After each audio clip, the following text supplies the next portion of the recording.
The move is finally complete, yet Charles, my father-in-law, utters his disdain without bothering to address me by name.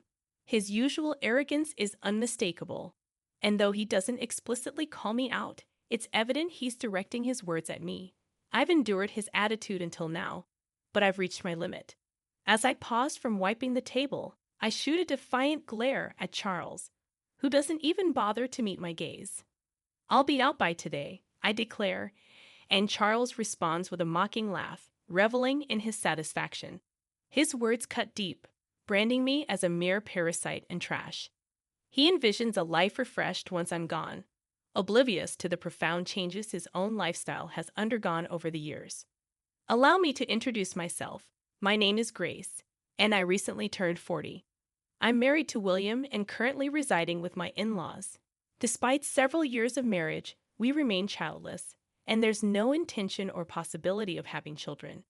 The harsh truth about William's infertility surfaced shortly after our marriage registration. Had I known from the start, I might have reconsidered our union. The revelation struck me like a pit of despair. All our dreams of building a happy family together were shattered.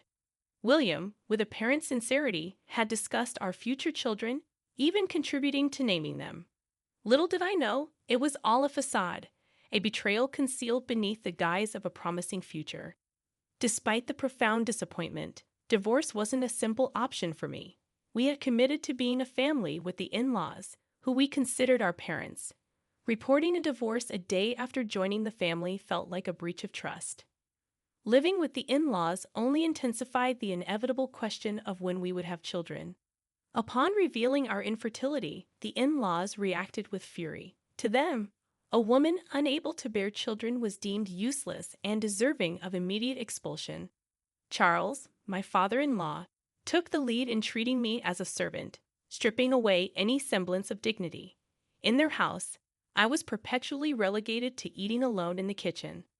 I became part of the leftover disposal crew once the in-laws and William had finished their meals. No matter how much effort I put into cooking delicious food, all I received were the scraps left behind by them. Since getting married, I hadn't enjoyed a single satisfying meal. My weight steadily dropped, and within 6 months of marriage, my wrist bones were protruding. Initially, mother-in-law Madison bore the brunt of Charles's tirades, but once I joined the family, his focus shifted to me. Madison seemed relieved by the change. She smiled more often. William once remarked that she felt relieved not to be Charles' target anymore. Despite never smiling around Charles, Madison's demeanor improved in his absence. Charles's tyranny extended beyond targeting me. Upon learning of our infertility, he commanded me to work from dawn to dusk, deeming me lacking as a woman. I had always intended to work after marriage and had no desire to prolong my stay in their house unnecessarily. Balancing early morning chores, seeing everyone off, and heading to work proved challenging, but having a job with flexible hours helped. Despite my efforts, Charles discarded my food without tasting it, citing its appearance as the reason. Neither William nor Madison complained, choosing instead to remain silent. Despite my grievances, conversations during meals were sparse, and I often wondered if they truly enjoyed eating in silence. I had no choice but to maintain a facade of harmony with the in-laws, playing the role of a dutiful wife. As someone without parents, the weight of divorce seemed unbearable. However, Charles's demand that I contribute all my earnings to the household expenses crossed the line. While I intended to contribute, his insistence on full control over my earnings felt absurd. Protesting was futile. Charles's decisions were absolute. It seemed easier to comply, appeasing him and sparing myself the sight of Madison and William's saddened expressions. The root of the marital issues lay with Charles, whose oppression and torment overshadowed everything else. While Madison used to manage the household finances, the responsibility fell on me after marriage, a task I found overwhelming. "Isn't this too much for Grace?" Madison dared to question, only to be silenced by Charles's authoritative command to shut up. I have been dismissed in Charles's eyes, and Madison and I, as women, were deemed worthless, stripped of the privilege to voice our opinions. Taking over the household ledger from Madison initially shocked me, but after several years, I grew accustomed to it. Perhaps the acceptance stemmed from having an additional breadwinner in the house. Charles, however, began spending more recklessly, justifying it as work-related expenses, increasing his nights out, and embarking on trips with Madison and William, excluding me. This sudden change in their behavior marked a departure from the past. Despite the years that had passed, Charles continued to treat me as an outsider, labeling me a parasite or trash. In my younger years, I endured the peace that came when Charles wasn't home, not minding my role as a mere housekeeper. However, as I approached 40, I found his behavior intolerable. The fear that once kept me silent waned, and I started speaking up. Charles didn't appreciate my newfound assertiveness, leading to resentment and a worsening negative loop. Our strained relationship reached a point where Charles constantly badmouthed me, and our interactions were minimal. Whenever he spoke, it was to insult me, creating a dreadful atmosphere at home.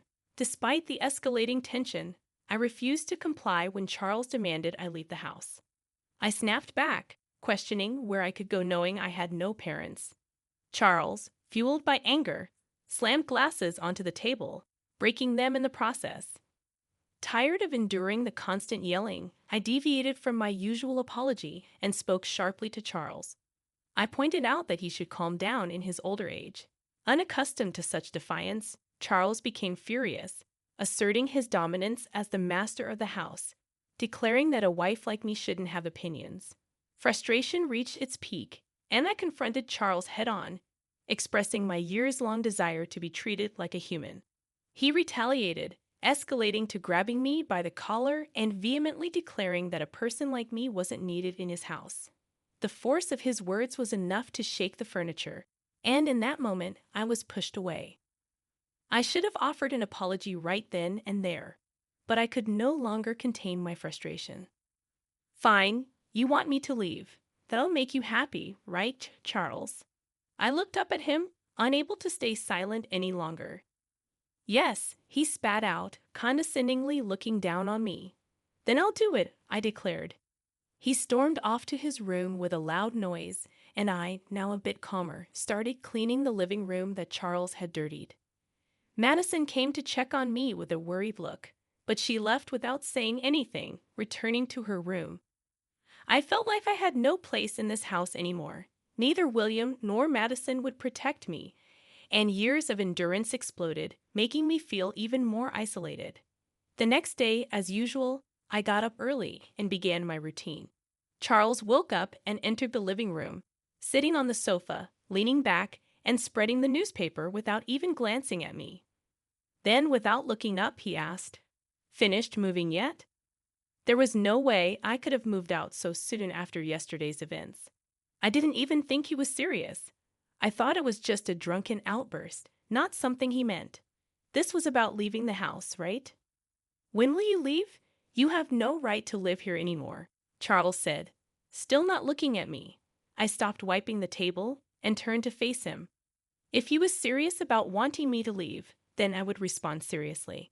"I'll be out by today," I declared. Madison, who was listening nearby, froze, her worried gaze falling on me. It was clear that once I left, Charles would target Madison again, and she didn't want me to go. However, Charles insisted on my departure, and I had no other option.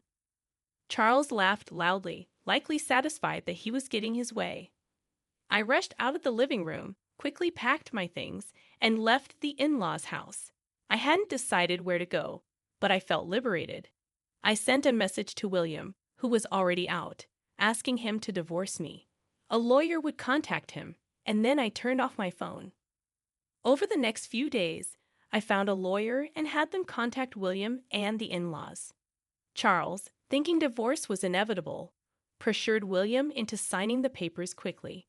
Despite William's reluctance, he signed the agreement under Charles's glare.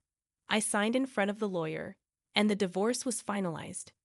We completed the distribution of property, and I was able to claim a settlement for Charles's harassment, which I had recorded. It was worth paying for a lawyer instead of fighting alone. Charles, concerned about his public image, avoided any complications by involving lawyers. Knowing exactly how much money Charles had from managing the household finances, I suggested an amount he could just about afford. With the property distribution and harassment settlement paid in full, I started a comfortable life in my own apartment. I used to hate being alone before marriage, but after living with the in-laws and getting divorced, I embraced the newfound freedom. I've grown to appreciate the solitude of my own time, cooking meals for myself. I relish the tranquility without anyone raising complaints. About 3 months after the divorce, Charles persistently calls, and though I assume it's nothing positive, I choose not to answer. However, a momentary lapse results in me accidentally picking up. "What have you done to my house?" Charles's voice booms through the phone. Instinctively, I move the device away from my ear to endure the loud onslaught. I respond, "I haven't done anything. I left the house as you instructed." Charles remains unsatisfied, continuing to yell. He's upset about notifications regarding issues with withdrawals, blaming me for the problem. I calmly assert that I didn't alter anything and adhered to his instructions, managing and paying everything due. As the realization of why Charles is angry dawns on me, a grin widens on my face. I'm glad he's not here to witness it. Charles, incredulous, questions the financial aspects, asking how much I earned. I recall never revealing my salary details to him. $45,000 take home. I respond. Charles reacts with a sound akin to a squashed frog before falling silent. In truth, my job in sales at an investment trust company involved a commission-based salary, influenced by the returns generated for investors. Unfortunately, much of it vanished due to Charles' extravagant spending. However, I had wisely invested the inheritance from my parents, bringing in some income. Although not substantial, it covered living expenses. During the property distribution, only William's savings were considered since my parents' inheritance and its earnings were not part of it. Charles, insistent, questions whether the standard of living before marriage was the same. As I press on, he begins to get angrier. In the midst of his tirade, I couldn't help but laugh at his absurd demand. With Charles yelling to keep contributing money to the house, I retort, "You're the one who ruined it. Why should I, no longer a family member, give you money?" I chuckle half-heartedly, and amidst my laughter, I heard something shatter on the other end. Another one of Charles's tantrums. The realization that I no longer had to clean up after his outbursts made me almost wish he would break more. We were strangers now, no longer family or anything remotely close. I urged him not to act like family and advised him to manage his own finances, leaving him just enough to get by. With that, I bid him goodbye and ended the call. I anticipated more calls, but none came. I thought maybe he was remorseful, but it became apparent that wasn't the case. Perhaps he felt ashamed for not being able to make payments and resorted to ordering William and Madison to borrow money from financial institutions, plunging them into further debt. While payments were made, their unwillingness to change their lifestyle perpetuated the cycle of accumulating more debt each month. I learned about this when William pathetically contacted me, even expressing a desire for reconciliation. Furthermore, William proposed cutting ties with Dad and getting back together. However, such a suggestion seemed hypocritical coming from someone who never stood up for me against Charles' harassment. Despite choosing to stay with William, knowing we couldn't have children, he never protected me. Returning to him was not on my agenda. Charles might have felt suffocated, but that was no longer my concern. I wish they understood the consequences of their actions and endured the suffering now.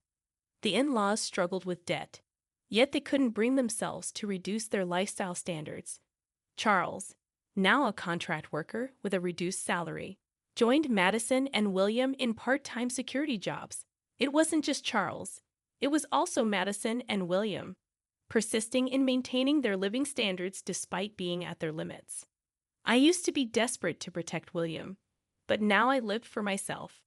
At 40, having children might be challenging, but I remained open to the possibility.